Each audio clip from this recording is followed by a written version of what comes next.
they created this whole new order that their job is to kill those that are bitten. So those that are bitten don't have to suffer the sin of suicide. The streets of Königsberg and Berlin are lined not with shops and cafes, but with checkpoints, barricades and bunkers. Armed patrols march ceaselessly through the alleyways, their presence a constant reminder that even within... Constant reminder. Then again, if you're not going to... I mean, it can't all be checkpoints and stuff, because then again, what would be the point? Everyone would be hollowed out by the war at a certain level or at a certain, well, point in time. We all need a break.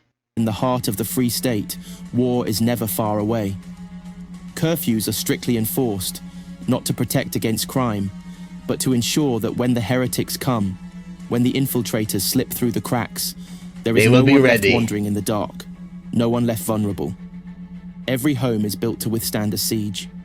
Windows are narrow slits, reinforced with iron bars. Doors are thick, reinforced with layers of steel. Basements double as bomb shelters, stocked with weeks' worth of rations and ammunition. Families drill their escape plans as religiously as they say their prayers. Children taught from the earliest age which corridors to run through, which weapons to grab, which member of the household will stay behind to hold the line if the door is breached. The Bürgerwehr, the civilian defense force, stands watch over every district, every neighborhood. They are not police in the traditional sense. Their job is not to maintain order, but to root out weakness, to eliminate those who falter in their duties, to ensure that the war effort remains uncompromised.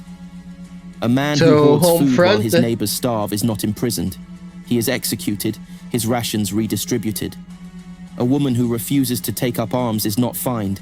She is pressed into the Volkssturm, handed a rifle, and told to find her place in the trenches. It is not cruelty. It is survival. Food is rationed with brutal efficiency. The markets, if they can even be called that, are little more than distribution centers, where citizens stand in long, silent lines to receive their daily allotments of bread, dried meat, and hard biscuits. Now there's communism for you. Fresh produce is... Wait, everyone would be dying of scurvy at this point. ...unheard of. Luxuries like coffee, sugar, and fine liquor are the domain of officers and war heroes. Rewards for service, never taken for granted. And yet, you need veggies, there is another vitamin C, one that exists in the shadows, where those desperate enough to risk it can find what the state does not provide. The Schwarzmarkt, the black market, thrives in the back alleys of Königsberg, in the ruined corners of Berlin. I mean, I'm pretty sure black markets have always existed wherever you go because they're tolerated. Because then again, where would you find the veggies? Everyone wants a taste of liquor and cigarettes. The abandoned tunnels beneath the cities. Here, one can trade for stolen rations, for smuggled contraband, for medicine that should have gone to the wounded, but instead finds its way into the hands of those who can pay. Yeah. It is dangerous. The Bürgerwehr hunt the traders relentlessly, and those caught engaging in illicit trade are not given trials. They are given bullets. But for many, the risk is worth it.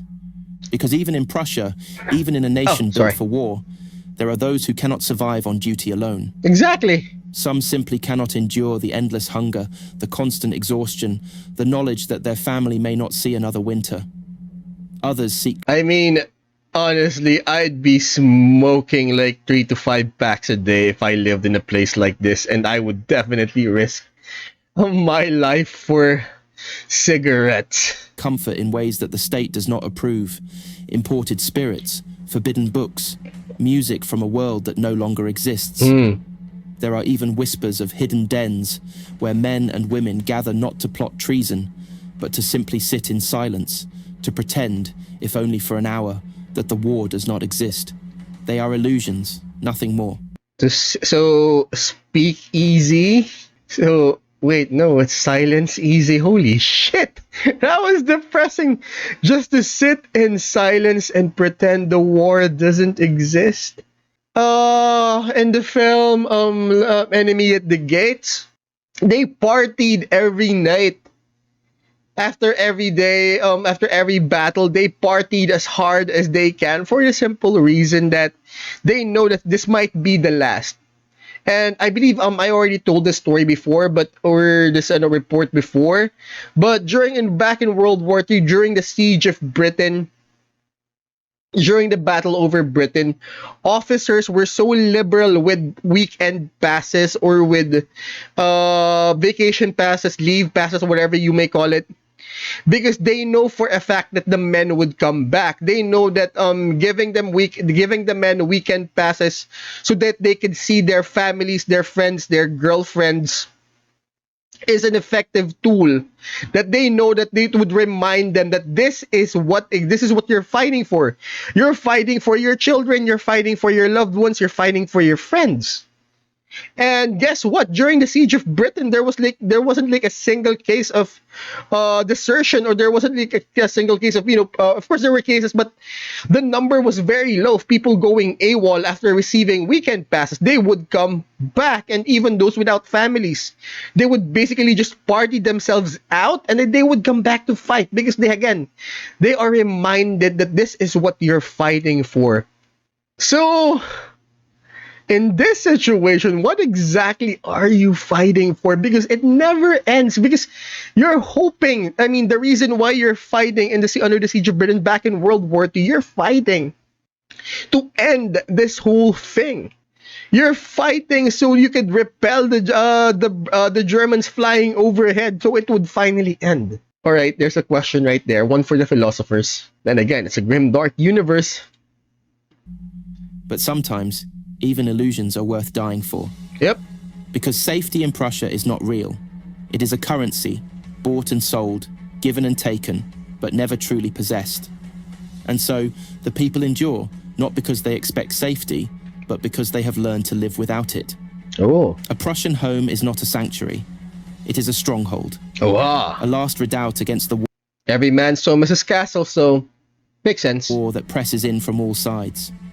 There is no comfort in its walls, no warmth beyond what is necessary to stave off the cold.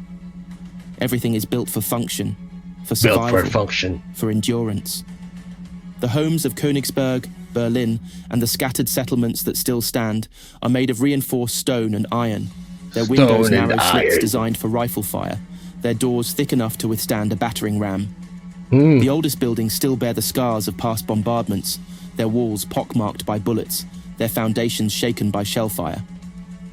There is no rebuilding in Prussia, only reinforcing, only repurposing, only ensuring that when the enemy comes again, the structures will hold a little longer. Inside, there is no exit. So the enemy already pushed through, but they managed to repel them, they managed to hold them back. Every home is assigned a ration of furniture, simple, sturdy, designed to last. A wooden table, a few chairs, a bed that is little more than a cot. Walls are bare except for what is necessary: maps, weapons, military notices, the ever-present posters of the Free State's war doctrine. What is a war doctrine? Personal belongings are rare. Most families have nothing left from the time before the war. Of course. The kitchen, if it can be called that, is a place of strict rationing. Rationing. A single shelf for food supplies, a small stove fueled by whatever can be scavenged, a lockbox for emergency provisions. Meals are measured by necessity, not taste. Every scrap of bread, every ounce of dried meat, every grain of rice is accounted for. Waste is an offence punishable by exile. Waste is a thief. There are no gardens, no fields of flowers, no courtyards filled with laughter. The rooftops are fortified positions, the basements repurposed into bomb shelters. I mean, no vitamin C has either. A hidden cache of weapons, an escape tunnel leading to the ruins below, a plan for evacuation or last-ditch resistance. Everyone's malnourished. Everyone's suffering from scurvy. But not all homes are so complete. In the border settlements, where the war has been most merciless, homes are little more than wreckage, skeletal frames of what once was. Families live in the remains, patching the holes with scavenged wood and scrap metal, huddling together for warmth when the nights grow long and cold. And for those who have lost everything, there is only the refugee tenements, crowded, stinking slums on the outskirts of the cities, where those displaced by the war are packed into repurposed warehouses and abandoned buildings. Refugee tenements. There, families share single rooms, living among strangers, their survival dictated by the will of the state. There is no privacy, no comfort, no escape from the endless press of bodies. Huh. Disease spreads easily. Food is scarce. But even in Oh my these God. places, life does not stop. Children still wake each morning and go to their assigned duties. The elderly still find ways to contribute, whether by mending uniforms, sharpening blades, or watching the streets for signs of enemy infiltration. Oh, holy hell! I thought they would throw themselves off the bridge or something. There's no room for despair I mean, just so they won't take up additional resources. in Prussia. No time for mourning what was lost. A home is not a place. It is a duty. It is a fortress. And even when the walls crumble, even when the doors are blasted apart, the people of Prussia will not abandon them. They will fight for them, die for them, rebuild them again and again, as long as they still draw breath. Because in the Free State, home is not where one lives. It is where one stands and fights. The war does not only kill with bullets and fire. It kills in silence, in the spaces between battles, in the places where no artillery shells fall, but the weight of war presses. This War of Mine, which I never played, by the way, because I found the whole thing too depressing. It was always the silences. My brother actually beat the game, but his biggest problem or his biggest challenge was that his survivors would literally delete themselves. And he had a big problem with that. And again, his solution was cigarettes and tobacco. Just as heavily. In Prussia, these silent battles are fought in the streets, in the factories, in the minds of those who have lived too long under the shadow of war. There are no words for what happens to a man who has seen too much. There is only the hollow stare, PTSD. the reflexive flinch at a So the 1,000-yard stare. Yep, 1,000-yard stare, PTSD. Screw. sudden noise, the way the hands shake even when there is no cold. There is only the silence, the unspoken acknowledgement among those who understand, those who have stood in the same trenches, those who have watched comrades die in ways too brutal to describe. These men and women, still breathing, still moving, are the wraiths, the ones who have fought too long, who have seen too many winters pass on the battlefield. They live among the people, yet apart from them, ghosts in their own land. They do not laugh, they do not weep, they do not speak of what they have endured. They do not have to. The mourning men are another kind. They are not ghosts. They are wounds, walking and talking, held together by duty alone. These are the ones who have lost too much. Wives. Wait, are we talking about units here? Or are we talking about survivors? Sons, whole families erased by the war. They do not hesitate when the call comes to fight, not because they are brave, but because they no longer care what happens to them. Nope. They do not flinch under fire. They do not break under fear. They fight with the calm certainty of men who are already dead inside. And then there are those who lose the battle entirely. The Demanden, the dimming, are those who cannot bear the weight of the war any longer. They are the men who stop speaking, the women who sit staring at nothing, the children who no longer cry even when they should. They go about their duties, their motions mechanical, their eyes automated. Empty. Some disappear, walking out into the ruins beyond the city, never to be seen again. I mean, I guess the whole brainwashing thing works. The process of indoctrination works then if those suffering from PTSD, depression, and other mental disorders brought upon by war still do their duty. I mean, that is the point. Keep the machine running. Others are found sitting at their posts, weapons still in their hands, their bodies cold and still. The war does not allow weakness, but even the strongest can break. For these, there is the great hospice of New Antioch. It is a place spoken of only in whispers, a towering asylum where the war's living casualties are taken. Living it is casualties. Not a place of healing. There is no healing from what the war does to a mind. The patients there do not recover. They simply wait. Some for scream what? in the night, reliving battles they will never escape.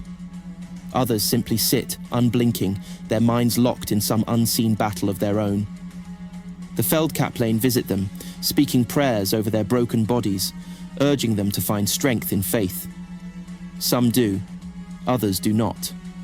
And those who cannot be saved are quietly taken away, sent to the last rites regiments, given one final purpose: one last chance to serve before they are lost entirely.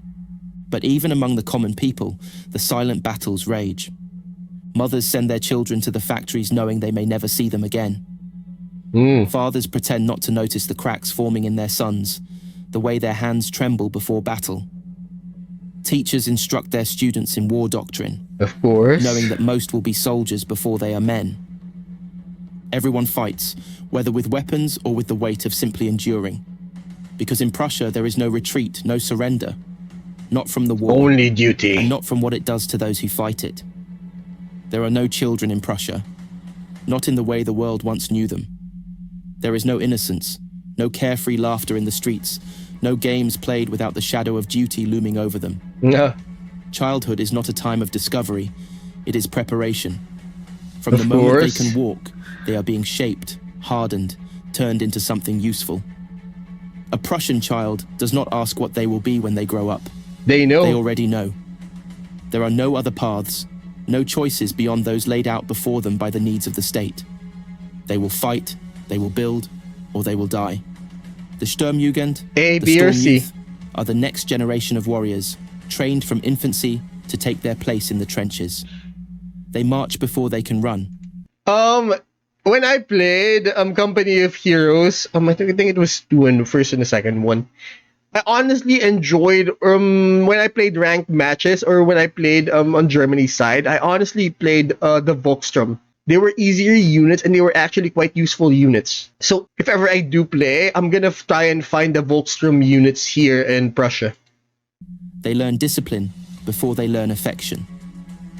By the age of 5, they can recite the names of the fallen and the battles that shaped their world. By 10, they know how to fire a rifle. By 15, they are soldiers in all but name. Yep. Their days are dictated by drill and doctrine. They wake before dawn, That's something, train drill until and their bodies doctrine. ache, study military tactics in place of history, practice combat instead of sport. They do not know the softness of childhood, the freedom to dream. They know only the march, the call to duty, the expectation that one day soon they will take their place in the great machine of war. For those who do not pass the trials of the Sturmjugend, there are other paths. The war factories are filled with those deemed unfit for frontline service, their hands stained with That's not oil bad. and gunpowder before they are old enough to understand the full weight of their labor. Others are sent to work the supply lines, carrying ammunition to the trenches, repairing roads torn apart by shell fire, digging graves for the countless dead. And then there are the orphans. People need War does not discriminate, and in Prussia, someone need to keep the machine going. it takes its toll without hesitation. The orphanages of Königsberg and Berlin are overflowing with children who have lost everything. Parents killed in battle, homes reduced to rubble, entire families wiped out by a single artillery strike. But these are not places of comfort. Nope. There is no sympathy, I no doubt warmth it. in the halls of the state orphanages. Holy crap. They are training grounds, places where the unwanted are molded into soldiers, where weakness is stamped out and discipline is instilled through steel and hardship. Those who break under the strain are sent to the last rights regiments, given one final chance to prove themselves Wait, before how they are old? Hold on. discarded Wait, what? These are orphanages, right? entirely. A Prussian child does not ask why the war continues. They do Holy not crap. question the suffering, But then again, I mean, child soldiers do exist IRL. the losses, the endless cycle of sacrifice. It is all they have ever known. And so they All march they will forward, ever know. unthinking, unyielding, ready to take their place among the legions of the damned. Because in Prussia, childhood is not a time of growth. It is a countdown. The The dead do not countdown. leave Prussia. They do not fade into memory, do not rest beneath silent earth, No, they do not. pass beyond the reach of the living. They remain in names carved into iron, in statues of blackened steel, in the whispers of soldiers before battle. Ah, To die in service to Prussia is not an end, it is an expectation. The fallen are not mourned. Mourning implies loss, and the Free State does not lose its dead. It carries them doesn't? forward, grafting their names onto banners, their weapons into the hands of the next soldier in line. In there's death, something. a Prussian becomes more than what they were in life. They become part of the great unbroken chain of sacrifice, their legacy a weight that must be borne by those who remain. The great ossuaries of Königsberg are No filled with the bones of songs. warriors long past, No stacked in poetry. endless rows, their skulls arranged in careful, reverent patterns. The most honoured are interred in the reliquary vaults, their remains fashioned into relics of war, femurs reforged into sword hilts, Really ribs now? woven into the plating of officer armour, skulls set into the pommels of ceremonial blades. These are not grotesque displays. They are acts Honor. of devotion. A soldier in Prussia does not die and disappear. They become part of the war, forever. To fall in battle is the highest service one can offer. The Sparta? Feldkaplan teach that death in war is not an end, but an ascension, a transformation from flesh into purpose. Those who die bravely, who do not falter, are recorded in the roll of the fallen, their names spoken before every battle. These names are more than history. They are fuel, kindling the fire in those who march forward to take their place. But not all the dead are equal. There are those who do not die They're well, not? those who retreat, who hesitate, who fall not with weapon in hand, but in cowardice. Okay. For these, there is no remembrance. Their names are stricken from records, their bodies burned in silence. To So, like, when Stalin started erasing people from pictures. die in fear is the only true failure in Prussia. The reliquary guard are the keepers of the honoured dead.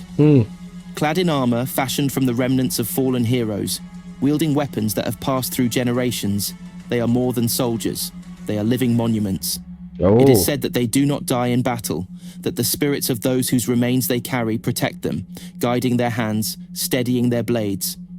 Whether this is truth or superstition does not matter. The belief alone is enough. Even among civilians, the dead are ever present. Before every Wait, meal, what? a moment of silence is observed, Through not prayer. in gratitude, but in recognition that every ration consumed, every breath drawn, is a Was gift bought made with from blood. sacrifice. Families recite the names of their lost before bed, children raised on the stories of ancestors who fell with honour. The dead do not leave Prussia because Prussia does not allow them to. Nah. Their duty does not end. There was this meme. Anyways, there was this meme, Vladimir Putin bringing sexy back. Well, I mean, sexy never left. It wasn't authorized to leave or something. So even the souls of the dead, or at least, the dead aren't authorized to leave. And neither does the war. The war will never end. This is the first lesson every Prussian learns. It is not spoken What with happened if regret, it does? nor with hope that it might one day be proven false. It is simply truth, immutable and absolute. There will never come a day when the Free State will lay down its arms, when the factories will fall silent, when the trenches will grow over with grass and flowers.